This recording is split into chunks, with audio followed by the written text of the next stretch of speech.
ആൺപിള്ളേരെന്ന് പറയുന്നത് ഇത്ര സിമ്പിളായിട്ടുള്ളൊരു ക്രിയേച്ചറാണെന്ന് നിങ്ങൾക്കറിയോ? ഞാൻ പറഞ്ഞുതരാം. ഈ 2 days ബാക്കിൽ എൻ്റെ ഫ്രണ്ട്, അവൾ റിലേഷൻഷിപ്പിലാണ്.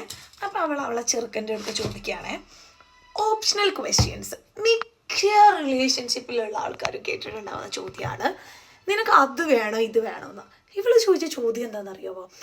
ഞാനൊരു പുഴുവായിരുന്നെങ്കിൽ നീ എന്നെ സ്നേഹിക്കുമോ അത് അപ്പുറത്തുള്ള ആളെ സ്നേഹിക്കുമോ വേറെ ആളെ സ്നേഹിക്കുമോ? Use your brain. കോമൺ സെൻസുള്ള ആരും പറയും എന്താ, ഒബ്വിയസ്ലി പുഴുവിനെ ആരെങ്കിലും സ്നേഹിക്കുകയോ ഇല്ല. പക്ഷെ ആ ആൺകുട്ടി പെട്ടെന്ന് സ്റ്റക്കായിപ്പോയി.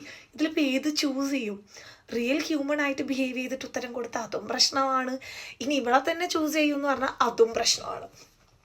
ഈ ആൺപിള്ളേരോട് എനിക്ക് പറയാനുള്ളത്, ഇങ്ങനെ ഓപ്ഷണൽ ചോദ്യങ്ങളൊക്കെ ചോദിച്ച് നിങ്ങളെ കോംപ്ലിക്കേറ്റഡ് ആക്കുന്ന ഗേൾ ഫ്രണ്ട്സ് ഉണ്ടെങ്കിൽ നിങ്ങളൊരു കാര്യം ചെയ്യുക, ദിവസത്തിൽ 3 ഓപ്ഷണൽ ക്വസ്റ്റ്യൻസ് വെച്ചിട്ട് ഇവരോട് തിരിച്ച് ചോദിക്കാൻ തുടങ്ങുക.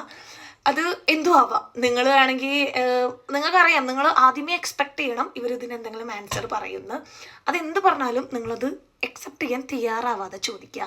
ഇതൊരാഴ്ച കണ്ടിന്യൂ ചെയ്ത് കഴിഞ്ഞാൽ ഈ പ്രതിഭാസം നിൽക്കുന്നതായിരിക്കും എന്ന് ഞാൻ, ഒരു പെൺകുട്ടി ആയതുകൊണ്ട് ഞാൻ പറയുകയാണ് എന്ന് ഞാൻ വിശ്വസിക്കുന്നു. So do it and let me know in the comment section. By.